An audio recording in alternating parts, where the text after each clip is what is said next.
I'm Aaron Mate, sitting in for Jimmy Dore, here with Misha Pollan and Americans Comedian Kurt Metzger. And we've all heard why we have to support the proxy war in Ukraine.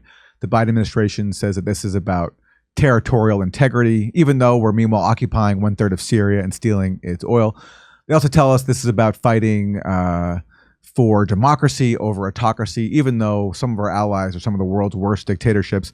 But now we have a new reason, and this comes from a conference recently held between Wall Street and the U.S. Chamber of Commerce, and with government officials there as well, where we learned that we also need to defend Ukraine and win the war because we have to mobilize private capital. So here is a Citibank executive telling us about this.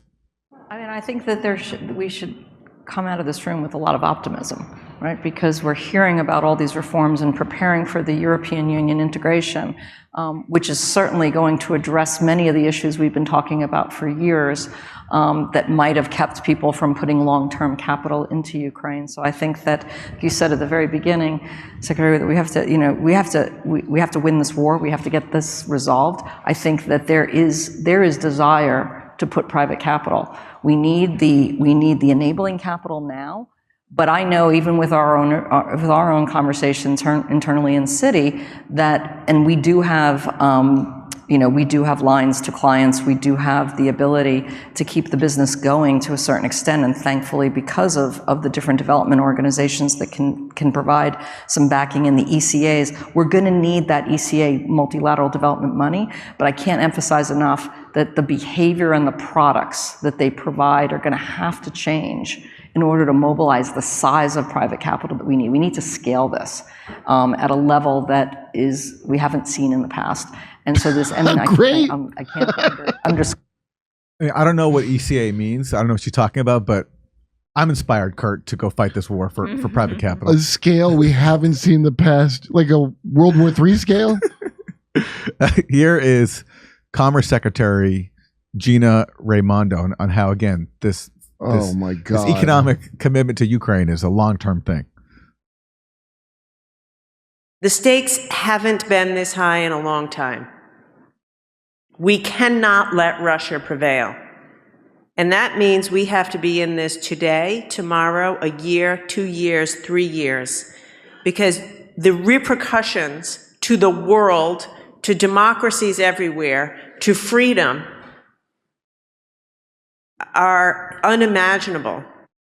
So sorry if you want health care, if you want dental care under Medicaid, we have to be in this fight for Ukraine for years to come, shipping billions of dollars of weapons and not spending anything here at home. That's pretty much the message here. And even now, they're so committed to sending money to Ukraine that they're even appropriating Biden's, what was supposed to be a signature domestic measure, Build Back Better. Oh, remember God. that? Remember that? So she said public-private partnership, which as soon as you hear that, which I thought that's what fascism is. I know some people think it's not taking your kids to a drag show, but actually, I believe it's when the government and corporations fuse. So Build Back Better, if you remember, I mean, it's gone away now because it fizzled, didn't happen. But Build Back Better is supposed to be by signature domestic achievement, spending all this money on domestic infrastructure. They gutted that pretty quickly and then just dropped it pretty much, except for a few maybe small provisions. I hope that ends up applying to our bio labs. Well, here they are repackaging Build Back Better for Ukraine. So I think it's been said. The challenge is massive. Secretary Graves just mentioned the World Bank's latest report, $411 billion. That's for the reconstruction. That's up $69 billion from the fall report. So this is only 6 months after the fact. And that does not include the challenge or the money required to elevate the economic aspiration of the country, to build back better. Things like, I'll say this very quick, can Ukraine be a green hydrogen hub, capturing the benefits of an energy generation matrix that is very competitive in this regard?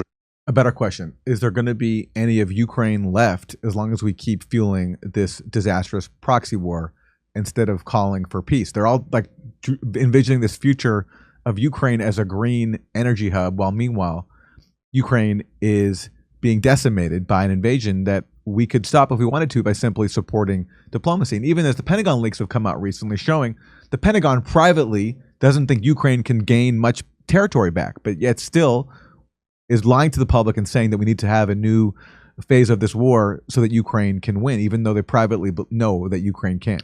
The wildest thing to me is that the Pentagon seems to be more voice of reason. That I guess, what is the State Department is the gung ho? Yes. More maniacs by far. Yeah. Yeah. Like it's the Pentagon, General Mark Milley, who for many months now has been calling for diplomacy because he said that Ukraine is not in the position to win much territory back. But because the Biden administration is so committed to prolonging the proxy war, Milley has dropped that. So he's gone silent about what he initially supported, which was diplomacy. Here's one more, and this is from Michael Tracy. Head of an obscure U.S. government agency called the International Development Finance Corporation vows to continue unlocking private finance in Ukraine, including by providing insurance to U.S. firms whose investments could be subject to expropriation or political violence.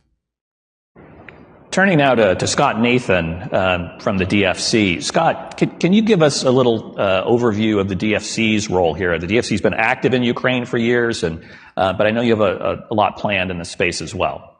Thanks, Sean, and thanks to the Chamber for hosting today and for convening this important meeting and for being such an important partner to the U.S. government in bringing the private sector and government together for events like this.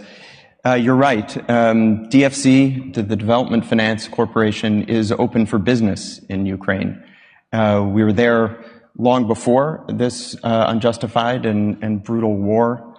We're there now, and we'll be there for the long term. And our goal is to support the private sector, to help unlock financing, to keep the private sector active, to attract investment, to finance projects that are critical for the development of the economy. Better not use those depleted uranium shells.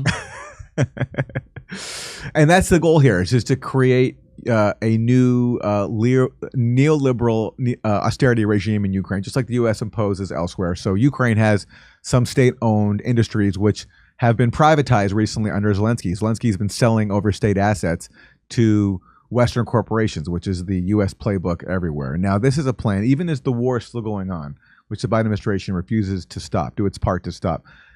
Now we're planning about even more privatization and profiting off of this disastrous war. We're telling jokes in Nashville, Honolulu, Los Angeles, Northampton, Massachusetts, Syracuse, Cohoes, New York, Hartford, Connecticut, Baltimore, Chicago, Rosemont, San Diego, and more. Go to jimmydore.com to get a link for all those tickets. Plus, you can watch my new special, COVID Lies Are Funny.